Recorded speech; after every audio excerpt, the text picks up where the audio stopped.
Hi, I'm Phil Borders. I'm a psychiatrist at Hendricks Therapy here in Central Indiana. And today we're going to talk about the theories behind how ketamine works for depression. And get excited, we're also going to talk about molecules. So first, let's talk about theories of depression.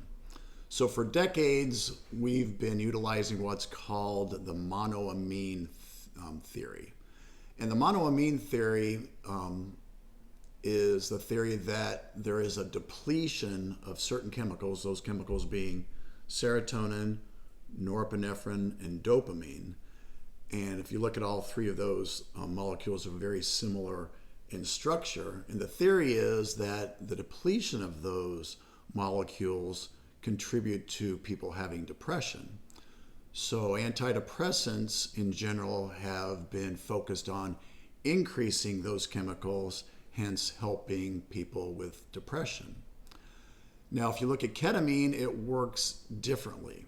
It works through what's called the glutamate pathway. Now, glutamate is a neurotransmitter, meaning it's a molecule that is in the synapse between neurons, just like the dopamine, norepinephrine, and serotonin, but it works a little bit differently. What glutamate does, it increases the connectivity between neurons as well as strengthening the communication between neurons.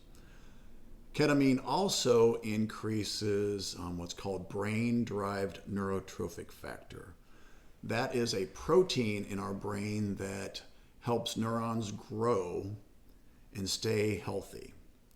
So if you take glutamate and you take BDNF, the brain-derived neurotrophic factor, together they decrease the inflammation of your neurons, and they increase the communication, they increase the connectivity, and they change the circuits of your neurons. A couple of months ago, and this is 2023, we're now in late October, there was a study that looked at the functionality of brains that were depressed.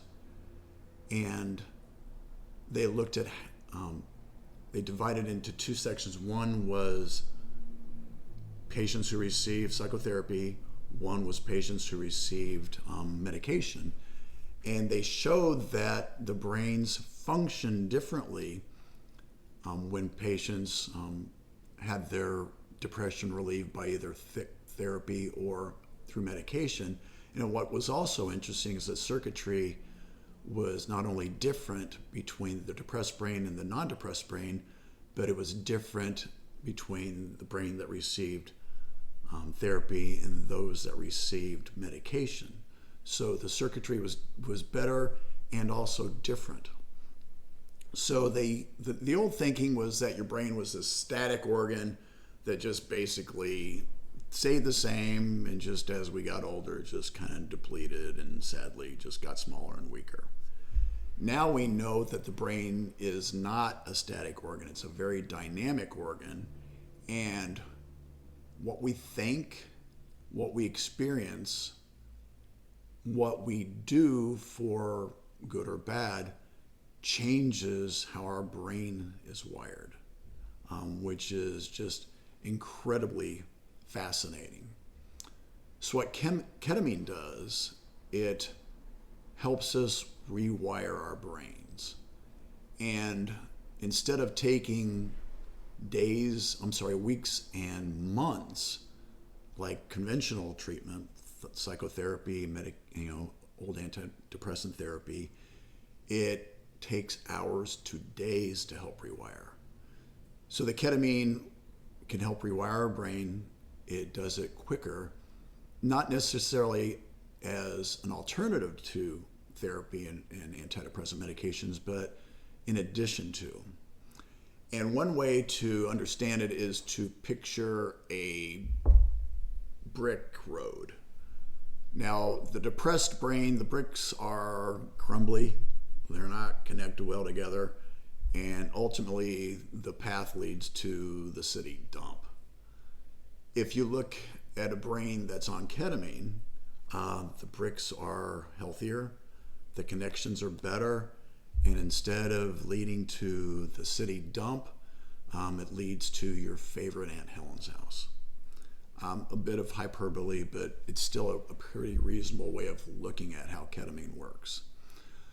So it works differently, it works quicker, and in our next video, we're going to discuss how we at Hendricks Therapy utilize ketamine a little bit differently than most, and what we think is actually a better way of utilizing ketamine. So thank you for your attention, and we'll have one more video on ketamine. Thank you very much.